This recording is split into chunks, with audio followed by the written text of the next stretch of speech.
For over 4 years, Surron has never shown me any love, and Talaria has never even responded to me. But eridepro has been different. They actually came to me looking for advice in their design process, so it should come as no surprise that they ended up with the fastest bike in its class. Although I had some input in its design, this is my first time seeing the eridepro SS in person. There are actually 3 bikes in the new eridepro lineup. There's the Pro S, the Pro SS, and the Pro SR. All 3 bikes are 72 volts out of the box, and they're all faster than the Surron. Today's video is about the eridepro SS, which is currently their fastest available bike until the SR is released. It's $300 more than a Surron. Let's see what you get.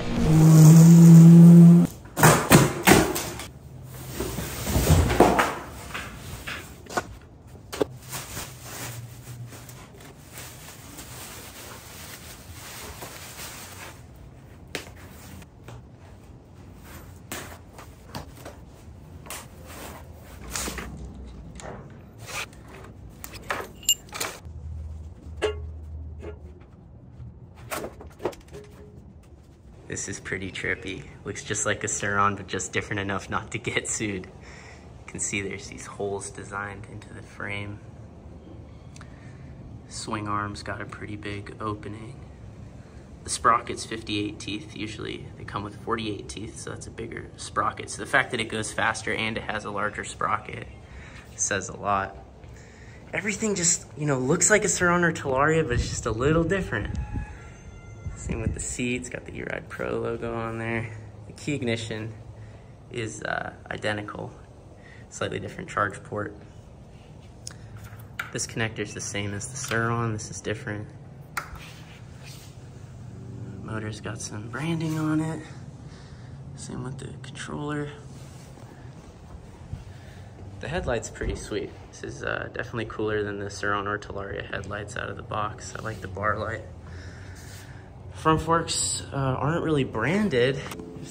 If no company's proud enough to put their brand on it, it's probably not a good thing. Oh, RST. Okay, so same category as a lot of Surron stock forks. Rear shock is KKE, so that's also common on Surrons.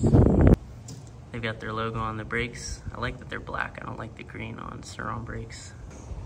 19-inch wheels, just like on the Surron or Talaria. Now that is identical to the Surron key. That's interesting. Same exact key and ignition that you'd see on any of the new Surrons.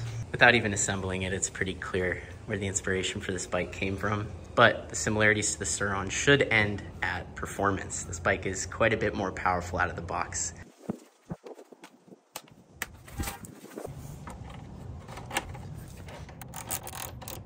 It looks like they painted the linkage and then cut it, leaving this face under here and this face all raw metal. It looks unfinished. I feel like they should have cut it and then painted it.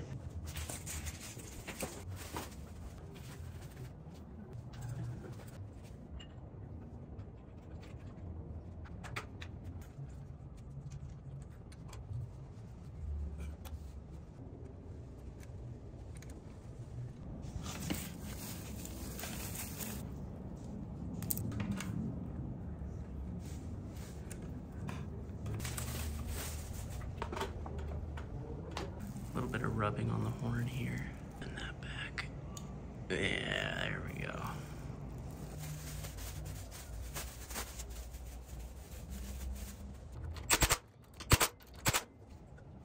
Three-inch riser bars out of the box. That is awesome.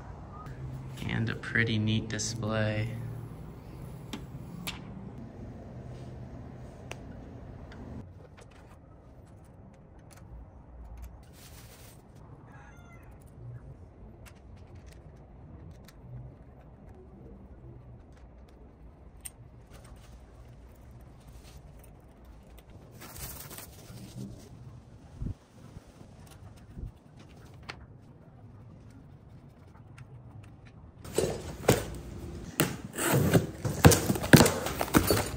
Black pegs, let's go. None of that silver peg nonsense, come on.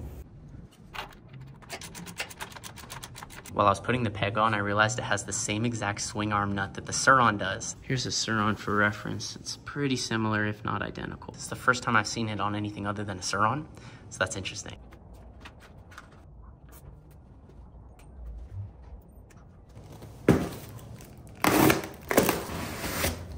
Wow. This is beefy.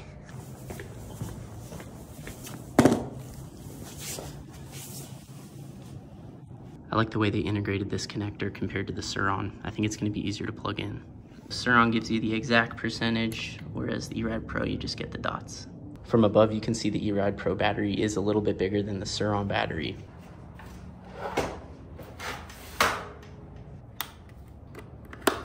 Super nice. On the Surron, it's vertical. So these wires get pressed down over time and exposed right here. It's dangerous. This is such an elegant solution to that problem, and then it just yoink. Looks like the same breaker as the Surron, but because this is 72 volts, you're actually gonna wanna use that. Anytime you plug or unplug this connector, you should turn that breaker off. It actually tells you that right here, but we already knew that. I don't think this battery could get any more snug, but still plenty of space to reach in and hit the breaker. Oh, there we go. It's like they went out of their way for this battery to just be as snug as it could possibly be in there. Pretty neat charger. It's got a handle on it, which is both useful and useless at the same time. It's got these wall mounts, so you could just bolt it to your wall.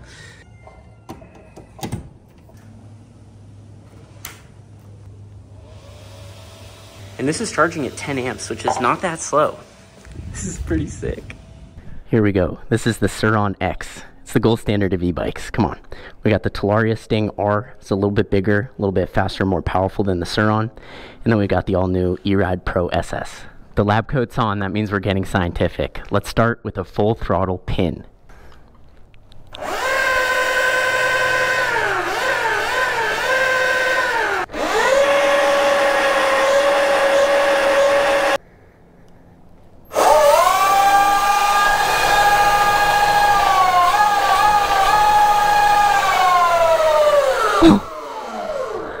Wait, that wasn't even close.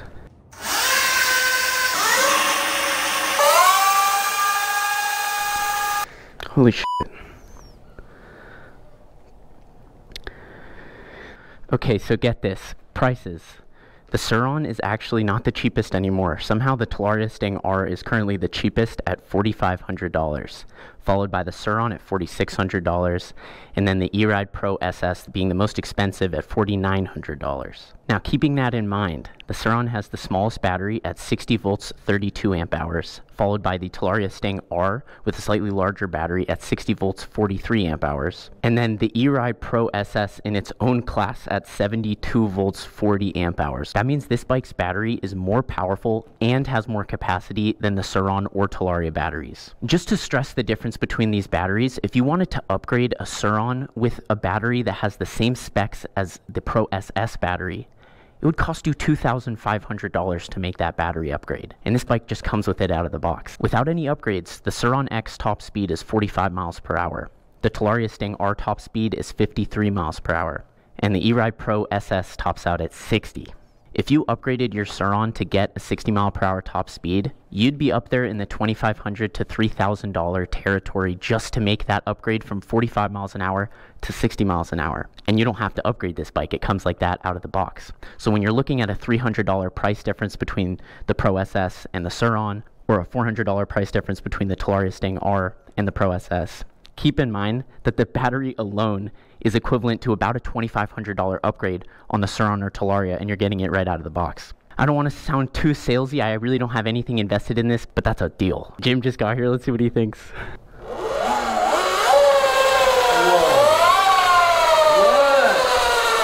Out of the box. Out of the box. You haven't ridden yet? No, the tires still have... How do you do that? How do you not ride? I'm a professional, man. I got the lab coat on. I gotta save the first impression. Here we go. First ride on the new eridepro SS. We got Jim on the Surron. So there's a couple controls I want to show you before we go. Sport eco horn.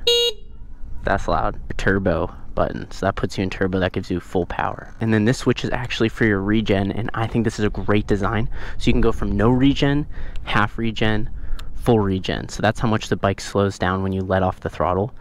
I like that. We're just gonna start off in sport and make our way to a dirt track. Let's get it. Here we go. Let's turn on this turbo button. All right, we're in turbo. Full throttle.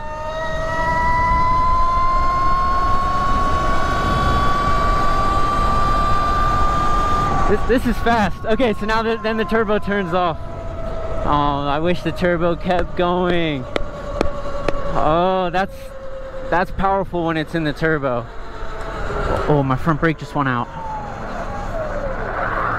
My front brake just went out. How did that happen? No, that was my fault. Oh no. I let the front brake rub up against the tire and it just bled out on me. So I only have a rear brake now. I knew that was gonna happen. That's user error. That's my bad. Damn. Yep.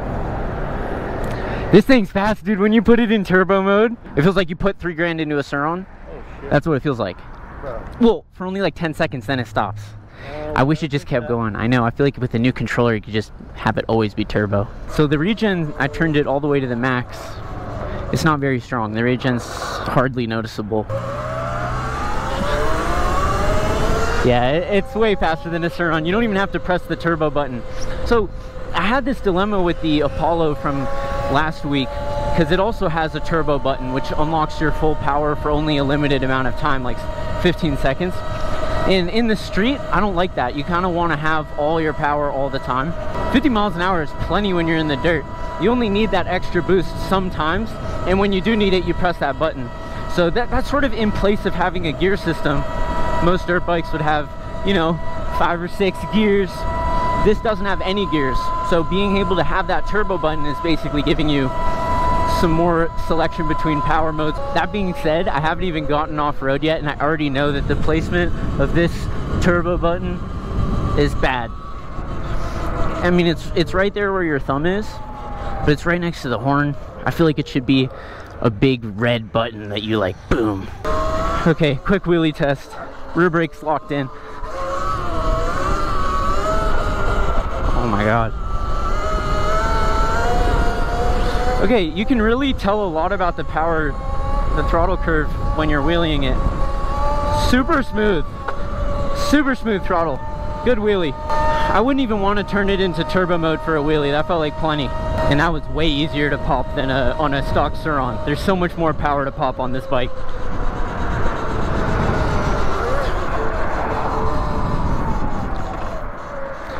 Here we go. Now we're in the dirt. Okay, I gotta remember I don't have a front brake. I can feel the regen though. I take it back. You can feel some regen.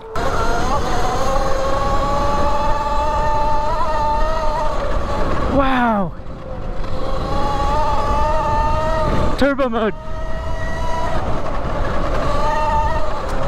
Whoa! Oh, I gotta slow down. I gotta slow down. I can't see around these turns at all. Oh, oh, oh, oh, oh, oh.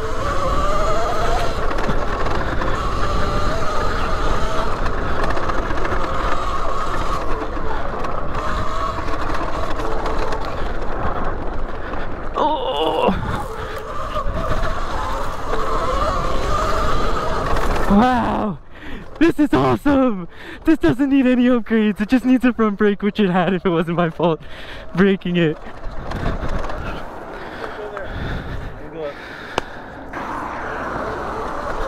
Like you can't do this on a dirt bike. Just leaving from your garage, crossing trails. Oh, here we're gonna go really slow because of the hikers.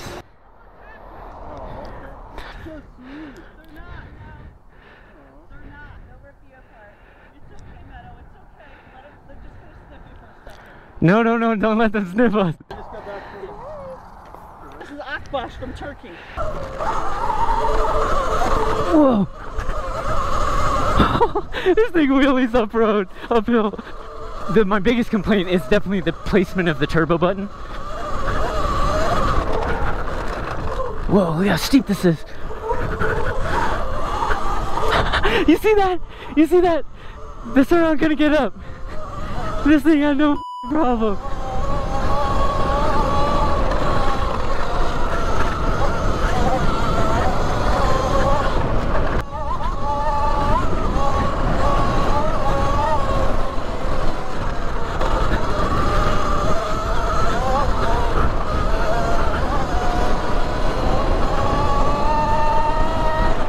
This thing doesn't need any upgrading.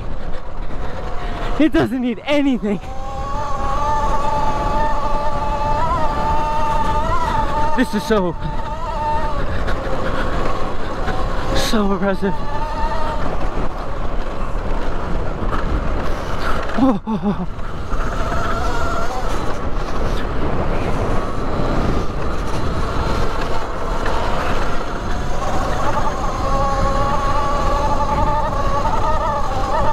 Wow! Oh.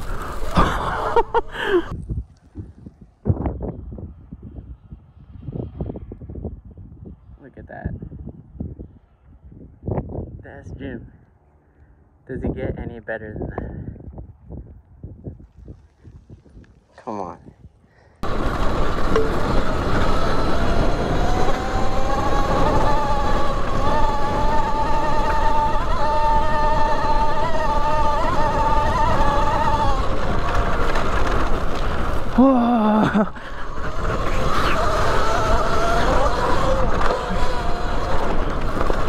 Whoa. Oh, these are sharp. Oh my God. Whoa, that's like a cactus.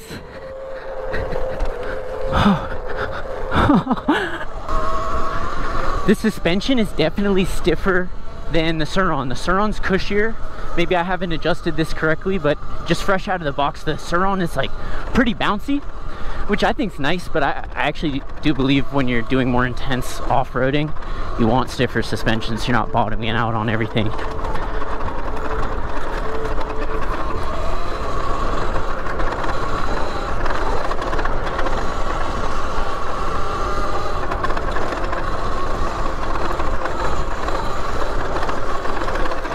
Watch this hill climb. This is steep. Turbo, here we go. Off track, just so I can pass him.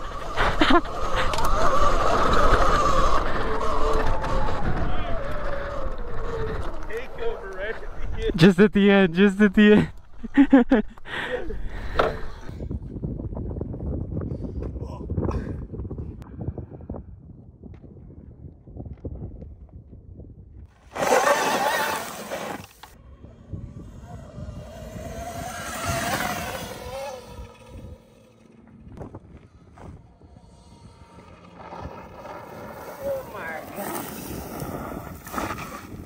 Dude! Oh shit! Oh my God. This is groundbreaking. This is the best bike. This is the best bike out of the box. There's like no way around it. Here, give it. Oh my God, this is full throttle on this Surron. It feels so slow. I know I've been bashing the Surron. Well, I haven't been bashing it. I think I've been pretty fair, but the Surrons, I got nothing but respect for Surron. They came out with this bike in 2017. It's now almost 2024, and we're just barely making bikes that are better. Although, barely is an understatement. The eridepro smokes the Surron. I'm just gonna say it. I'm full throttle in sport mode right now. I don't know anyone who's owned a Surron and hasn't upgraded the power within 4 to 6 months, including myself. Like, it's super fun out of the box, 45 miles an hour, this, just like the bike I'm riding right now. But you ride it, you have a lot of fun on it, and there gets a point where you need more power. And then people spend at least $3,000 upgrading the power of their Surron, like I did. And then it's super fun, right? It's almost overkill, you're melting your motor. Here he goes with no front brake. You got it, Jim. You got it, Jim. That was smooth. It's a great bike. It's like one of the best bikes you could ever buy. But I'm excited that Jim's here. I want to get back on the Pro SS. It's night and day getting back on this bike. This makes the sport mode on the Surron feel like eco mode. Oh, it pops so easy. Oh. It's powerful, it's powerful.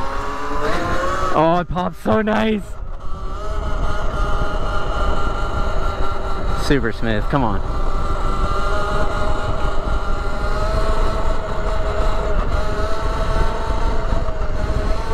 Just feathering the throttle because it's so much power.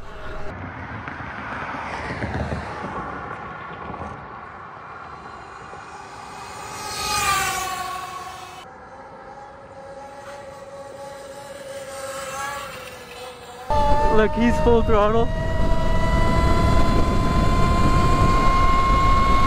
It's not even close with the Surron. As of right now, this is the best bike you can buy, out of the box, period. Even though it's $300 more than the Surron, you get $3,000 more in performance, quite literally. It would cost $3,000 to upgrade a Surron to go 60 miles an hour. Unless you did like some bypassed stock Surron battery and you took some and you cut some corners safety wise. To do it legit, it costs thousands of dollars. So again, not to sound too salesy, but this thing's a bargain and it's fun as f***. The battery connector design, the riser bars, the display, the turbo button, the adjustable regen.